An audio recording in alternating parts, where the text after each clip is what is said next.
ఈ మధ్యకాలంలో బాగా వచ్చింది ఓపిక. ఎందుకంటే ఉన్నమాట చెప్పాలి, చాలా అస్తవ్యస్తమైనటువంటి నాలెడ్జ్తో ఉన్న మ్యూజిక్ డైరెక్టర్తో పనిచేయడం కష్టం. తెలిసిన వాడితో పనిచేయచ్చు, ఏమీ తెలియని వాడితో కూడా చేయొచ్చు అండి. ఏం తెలియని వాడు ఏం చేస్తాడంటే, సార్ నాకు తెలియకుండా ఏదో పాట చేశాను, మీ చేతిలో పెడుతున్నాను, దీన్ని అందంగా పాడివ్వండి అంటాడు. There ends the matter. ఈ మధ్యస్థంగా ఉంటారు చూడండి, వాడికి ఏం కావాలో తెలియదు, ఏం చెప్పాలో తెలియదు, పాట ఏ శృతిలో చేశాడో తెలియదు. ఆ చుట్టుపక్కల జనాలంతా కూర్చుంటారు కాబట్టి వాళ్ళు ఎదురుకుండా ఒక కితాబు సంపాదించుకోవడానికి సంబంధం లేని సలహాలు ఇస్తుంటారు. అలా కాదు ఇలా కాదు. అక్కడ అలాంటప్పుడు ఒకసారి వెళ్ళిపోవాలనిపిస్తుంది రికార్డింగ్లో. ఈ పాట నేను గనక ఈ సందర్భంలో పాడితే నువ్వు అనుకున్నట్టు రావట్లేదు, నీకు చాలా భవిష్యత్తు ఉంటుంది, నువ్వు దాని మీద ఆధారపడి ఉన్నావు, నేను చెడిపేస్తాను కానీ నేను వెళ్ళిపోతానమ్మా, వేరే ఎవరి చేతన్నా పాడించుకో అని చెప్పి పరిగెత్తుకు వస్తారు వాళ్ళు. సార్ సార్ సార్ సార్ వద్దులేమ్మా, నేను నిజంగా పాట పాడి చెడిపేస్తాను అని సైలెంట్గా వెళ్ళి కారులో కూర్చొని వెళ్ళిపోతాను. 44 ఏళ్ల సుదీర్ఘ ప్రస్థానంలో మీరు సంగీత దర్శకులుగా కూడా మారారు. కానీ అది కంటిన్యూ చేస్తుంటే బహుశా పాటల క్వాలిటీ అలా ప్రిజర్వ్ అయ్యేది.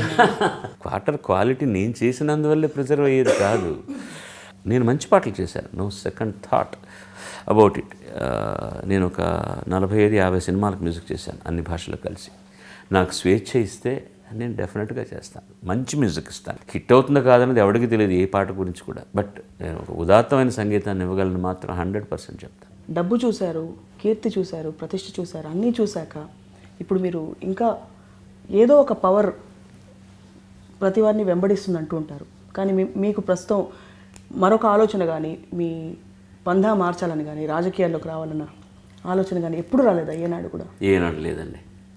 నేను లాస్ట్ పాయింట్కి ముందు వస్తాను. రాజకీయాల్లో నాలాంటి వాడు పనికిరాడు ఫస్ట్ ఆఫ్ ఆల్. కాబట్టి నేను రాజకీయాలకు పనికిరాను, అది పక్కన పెట్టేద్దాం.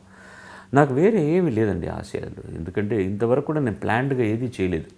ఇంటికి రావడం, స్నానం చేసిన తర్వాత have my own drink and watch TV, or ఒక మంచి పుస్తకం చదువుకోవడం, ఓ మంచి పాట వినడం, ఆయన నిద్రపోవడం. రాత్రి కారు దిగేటప్పుడు అడుగుతాను, రేపు వర్క్ ఏంటండి నా సెక్రటరీ అప్పుడు కూడా, రేపు ఏం పని ఉందని నేను అడగను. I don't want to, it's not my business. ఇవాళ వరకు నేను పని చేయాలి, రేపు కూడా ఆనందంగా గడపాలి. ఇదే నా ధోరణిది. 100% నేను నాలో ఉన్నటువంటి ఒక సంగీత పిపాసకుడికి వాడికి తృప్తి కలిగేటట్టు పని చేయలేకపోతున్నానని తెలిసిన రోజున I should announce a retirement and stop singing professionally. ఇది ఒక్కటే నా ఆశయం, ఇంకా నాకు వేరే ఆశయాలు ఏమీ లేవండి. రుగ్మత లేకుండా ఆరోగ్యంగా తెలియనప్పుడు తను చాలించేయాలి, అది నాకు కావాల్సింది.